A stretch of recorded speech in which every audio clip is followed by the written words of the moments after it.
నమస్తే అండి. Welcome to my channel little days of Keerthana. నా పేరు వచ్చేసి కీర్తన అండి. నేను డైలీ వ్లాగ్స్ రొటీన్స్ అవి షేర్ చేస్తుంటాను. మీరు కనుక నా ఛానల్ని కొత్తగా చూస్తున్నట్టయితే రెగ్యులర్గా వీడియోస్ అయితే అప్లోడ్ చేస్తుంటాను.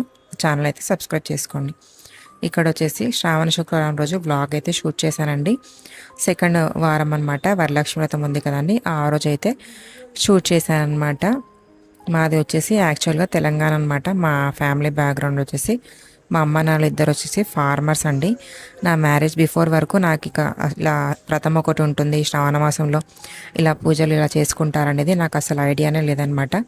మ్యారేజ్ అయిన తర్వాత యూట్యూబ్లో అలా చూసిన తర్వాత కొంచెం అయితే ఐడియా వచ్చింది. ఇప్పటికీ నేను వ్రతం అయితే చేసుకోలేదు, కానీ శ్రావణ శుక్రవారం రోజుగా ఒక 2 types ఆఫ్ ప్రసాదాలు అయితే చేసి మంచిగా పూజ అయితే చేసుకుంటాను అనమాట. సింపుల్గా, పెద్దగా పూజ ప్రొసీజర్ అనేది ఏమీ ఉండదు. ఇల్లు మనం అది నీట్గా క్లీన్ చేసుకొని చేసుకుంటాం కదండి, అలా అయితే చేసుకుంటాం అనమాట. మా అమ్మ నాన్నలు వచ్చేసి ఫార్మర్స్ అవి ఉండడం వల్ల మాకు పెద్దగా పూజల గురించి ఐడియా లేదు, కానీ నార్మల్గా పండగలు అవి బాగా చేసుకుంటాం అనమాట. ఇలాంటివి మాత్రం వ్రతాల గురించి తెలియదు. సత్యనారాయణ వ్రతం ఒకటి మాకు తెలంగాణలో బాగా ఫేమస్ అయింది, ఎల్లమ్మ వ్రతం అనమాట. నోములని అధిక మాసంలో చేసుకుంటాం అనమాట. అవి మాత్రం మేము బాగా సెలబ్రేట్ చేసుకుంటాము. అలాగే బోనాలు, దసరా వచ్చేసి బాగా అయితే సెలబ్రేట్ చేసుకుంటాము. ఈ వ్రతం, వరలక్ష్మి వ్రతం అనేది మ్యారేజ్ అయిన తర్వాతే యూట్యూబ్లో అలా చూసి నేనైతే తెలుసుకున్నాను అనమాట. అంతకుముందు వరకు నాకైతే తెలియదు అనమాట. ముందుగానే ఇక్కడ మా హస్బెండ్ అయితే ఆఫీస్కి అయితే వెళ్తున్నారు. పిల్లలకి స్కూల్ అయితే హాలిడే ఉంది, కానీ మా హస్బెండ్ కోసం ముందుగా పెట్టానమాట. కర్రీ అలాగే రైస్ అయితే పెట్టాను. మార్నింగ్ కూడా అదే తినమని చెప్పేస్తే సరే ఓకే అని అన్నారు. పిల్లలు ఉన్నప్పుడు కొంచెం ఇబ్బంది అవుతుంది కానీ ప్రసాదాలు పూజ అంటే, అందుకే వాళ్ళు కొంచెం లేచేలోపు కొన్ని ప్రిపరేషన్స్ అయితే చేసుకుంటే బెటర్ అని చెప్పేసి ముందుగా అయితే ప్రసాదం కోసం శనగలు అయితే నేను నైటే సోక్ చేసి పెట్టుకున్నాను. అవైతే కుక్కర్లో పెట్టేసుకుంటున్నాను అనమాట. అవి మన కుక్ అయ్యేలోపు ఇక్కడ చక్కెర పొంగలి కోసం అలాగే పెసరపప్పును అయితే నానబెట్టేసుకుంటున్నాను. కొలత అనేది ఏం లేదనమాట. 1/2 గ్లాస్ రైస్ తీసుకుంటే దానికి కొంచెం తక్కువగా పెసరపప్పు అయితే తీసుకున్నాను అనమాట. చిన్న గ్లాస్ని ఒక 2 times అలాగా నీట్గా వాష్ చేసుకొని కొన్ని వాటర్ అయితే వేసి కొద్దిగా ఒక 10-15 minutes మనకి శనగలు విజిల్ వచ్చేంత వరకు ఇవి సోక్ చేసి పెట్టుకుంటే సరిపోతుందని చెప్పేసి, పప్పులు మనకి కొంచెం సోక్ అయినా కానీ సరిపోతుంది, గ్యాస్ ట్రబుల్ అలాంటివి రాకుండా ఉంటాయని చెప్పేసి ఇలా అయితే సోక్ చేసి పెట్టుకుంటున్నాను.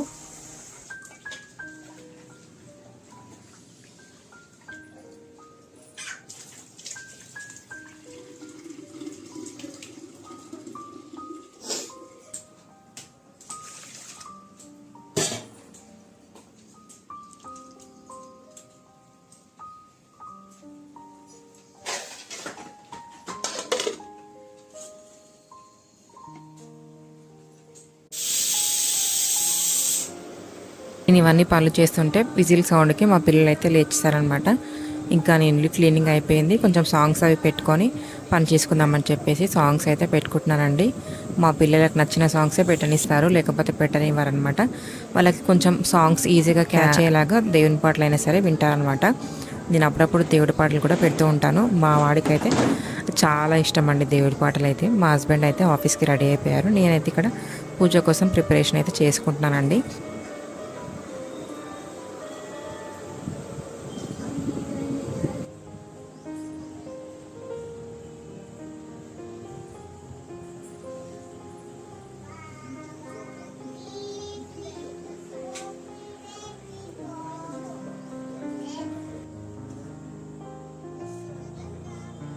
ఇంకా ఇక్కడ వచ్చేసి గడప అయితే క్లీన్ చేసుకొని పసుపు అయితే పెట్టుకుంటున్నాను అనమాట. నాకు ముగ్గులు అంటే చాక్ పీస్తో వచ్చు, కానీ ముగ్గు పిండితో అయితే అంత పర్ఫెక్ట్గా రాదనమాట. ఇక్కడ గడప పైన బియ్యం పిండితో వేద్దామని ట్రై చేశాను, కానీ పొడి పొడిగా లేదనమాట. బియ్యం పిండి కొంచెం ముద్దగా ఉండడం వల్ల అంత నీట్గా అయితే రాలేదు, కానీ ట్రై అయితే చేశాను అనమాట. పసుపు అయితే ముందుగా అయితే పసుపు అయితే పెట్టేసుకుంటున్నాను. ఇక్కడ నేను పని చేస్తుంటే వీడియో షూట్ చేస్తుంటే మా పిల్లలు అయితే పక్క నుండి డిస్టర్బ్ చేయడానికి అయితే ట్రై చేస్తూ ఉంటారండి. పిల్లలతో లాగింగ్ అనేది ఏ పనైనా సరే చాలా కష్టం అనమాట. ఇక్కడ అలాగే నేను కాళ్ళకు కూడా పసుపు అయితే పెట్టేసుకుంటున్నాను అనమాట. మళ్ళీ పనులన్నీ అయిపోయేసరికి మర్చిపోతూ ఉంటాము, అందుకని చెప్పేసి ముందుగానే కాళ్ళకు కూడా పసుపు అయితే పెట్టేసుకుంటున్నాను.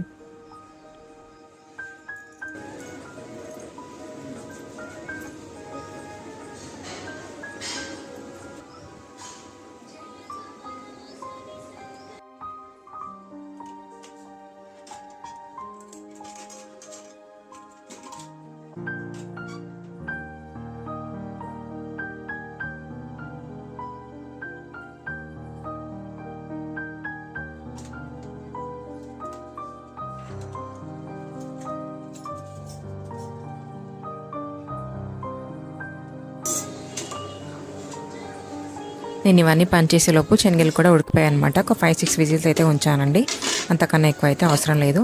అదే కుక్కర్లో మళ్ళీ వాష్ చేసుకొని నేనైతే చక్కెర పొంగలికి అయితే రైస్ అలాగే పప్పు అయితే పెట్టుకుంటున్నాను అనమాట. కాస్త మెత్తగా ఉడికించుకోవాలి కాబట్టి కుక్కర్లో అయితే బెటర్ అని చెప్పేసి ఫాస్ట్గా అయిపోతుందని కుక్కర్లోనే పెట్టేస్తున్నాను. వాటర్ కొంచెం ఎక్కువగా అయితే వేసుకోవాలి.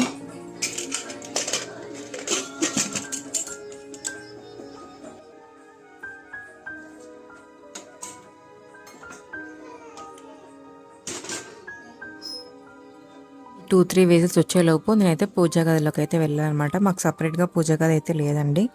ఇలా పైన ఒక షెల్ఫ్లోనే ఇలా పూజకి అయితే అరేంజ్ చేసుకున్నాను. యాక్చువల్గా వాళ్ళు కింది సెల్ఫ్ అయితే ఇచ్చారనమాట. దీని కింది సెల్ఫ్ మా పిల్లలు కొంచెం ఇబ్బంది పెడుతున్నారు, అన్నీ తీసేస్తున్నారు అని చెప్పేసి నేనైతే పై షెల్ఫ్లో ఇలా అరేంజ్ చేసుకున్నాను అనమాట. ముందు రోజు నేను దేవుడి పటాలు అలాగే పూజా సామాన్ క్లీన్ చేసి పెట్టుకుంటున్నాను. ఇక్కడ క్లీన్ చేసుకునే లోపు విజిల్స్ కూడా వచ్చేసాయి అనమాట. స్టవ్ అయితే ఆఫ్ చేసుకున్నాను. పూజకు కావాల్సిన సామాన్లన్నీ ముందు రోజే క్లీన్ చేసి పెట్టుకున్నాను. ప్రసాదంకి అవన్నీ పక్కన అయితే పెట్టేసుకుంటున్నాను. చక్కెర పొంగలికి రైస్ కూడా మెత్తగా అయితే ఉడికిపోయిందనమాట.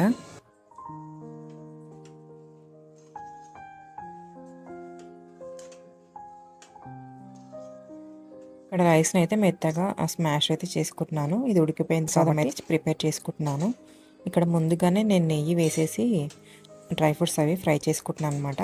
ప్రసాదం కోసం కొన్ని పాలు కూడా కావాలి కాబట్టి పాలను అయితే వేడి చేసుకుంటున్నాను. నెయ్యిలో డ్రై ఫ్రూట్స్ అవి మనం లాస్ట్లో వేసుకుంటాం కదా, నేను మాత్రం ముందుగానే నెయ్యిలోనే ముందే వేసేసుకొని దాంట్లోనే రైస్ బెల్లం వేస్తున్నాను. పెద్ద ఎక్స్పర్ట్ అయితే కాదండి నేను చక్కెర పొంగలి. సెకండ్ టైం అలాగా చేస్తున్నాను. అంత పర్ఫెక్ట్ అయితే ఏం కాదు, నాకు తోచినట్టుగా చేస్తున్నాను అనమాట. నేను నైవేద్యాలు వచ్చేసి రెండే ప్రిపేర్ చేశానండి. ఒకటి స్వీటు అలాగే ఒకటి శనగలు అనమాట. లాస్ట్ వీక్ వచ్చేసి సేమియా పాయసం అయితే చేశాను. ఆ వీక్ అసలు కుదరలేదు, వేరే పని ఉండడం బయటికి వెళ్ళేది ఉందనమాట. అందుకని చెప్పేసి ఓన్లీ సేమియా పాయసం అయితే చేశాను అనమాట. ఈరోజు కొంచెం రెండు ప్రిఫర్ చేద్దామని చెప్పేసి చక్కెర పొంగల్లో చక్కెర కాకుండా నేను బెల్లంతో అయితే చేస్తున్నాను అనమాట.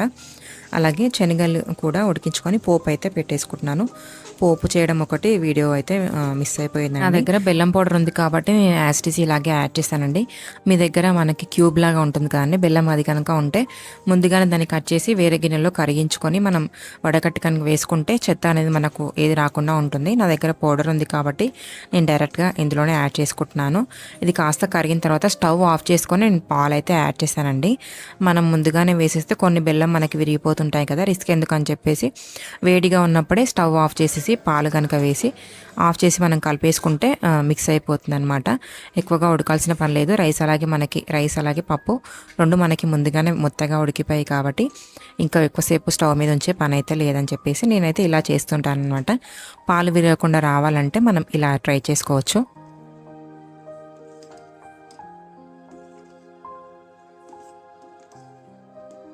ఇంకా ఎక్కువ నైవేద్యాలు కూడా చేసుకోవచ్చు, బట్ మా ఇంట్లో మేము ఉండేది నలుగురమే, 2 పిల్లల మేమే. ఎక్కువ చేసినా మళ్ళీ వేస్ట్ అయిపోతాయి అని చెప్పేసి పూజ గది కూడా లేదు, పెట్టుకోవడానికి ఎక్కువగా స్పేస్ కూడా లేదని చెప్పేసి నేనైతే రెండే ప్రిఫర్ చేశానండి. ఇష్టం ఉన్న వాళ్ళు ఎక్కువైతే చేసుకోవచ్చు. ప్రసాదాల ప్రిపరేషన్ అయిపోయింది కాబట్టి మళ్ళీ పూజ దగ్గరికి అయితే వచ్చేసనమాట. పూలు అది పెట్టేసుకొని దీపం ముట్టించుకోవడానికి అన్నీ రెడీగా పెట్టేసుకొని ఒక శారీ కట్టుకొని అయితే వచ్చేసాను అనమాట. ఈ లోపుగా మా పిల్లలు అయితే లేచి నానా హంగామా చేస్తున్నారండి. పిల్లలతో పూజలు ఇలాంటివి అయితే చాలా కష్టం అండి. పక్కన మనకు పెద్దవాళ్ళు ఎవరైనా పట్టుకోవడానికి కనుక ఉంటే ఈజీగా ఉంటుంది, కానీ ఇలా సింగిల్ పేరెంట్స్కి అయితే చాలా కష్టం అండి.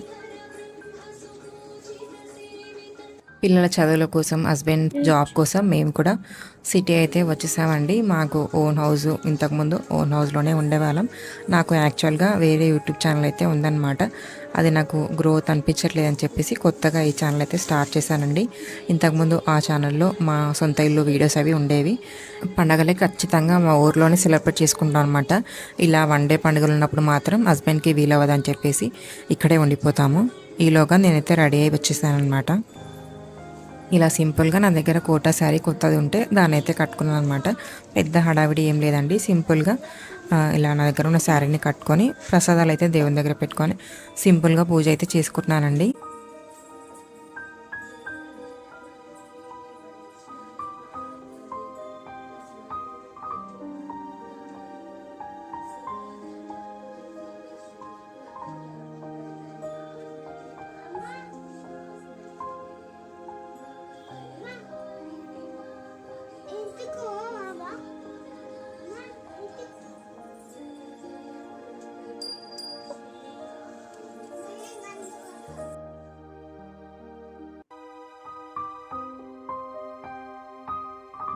నేనైతే వరలక్ష్మి వ్రతం రోజు ఇలా అయితే పూజ చేసుకున్నానండి. మీరందరూ ఇలా పూజ చేసుకున్నారనేది నా కామెంట్ సెక్షన్లో అయితే కామెంట్ చేయండి. నా వీడియో కనుక మీకు నచ్చినట్టయితే ఖచ్చితంగా సబ్స్క్రైబ్ చేసుకొని ఇంకొంతమందికి అయితే షేర్ చేసి బెల్ ఐకాన్ అయితే క్లిక్ చేయండి. Thanks for watching my video. End వరకు చూసిన వాళ్ళకైతే థ్యాంక్ యూ సో మచ్ అండి. నెక్స్ట్ మళ్ళీ ఇంకో వీడియోతో మీ ముందుకైతే వచ్చేస్తాను.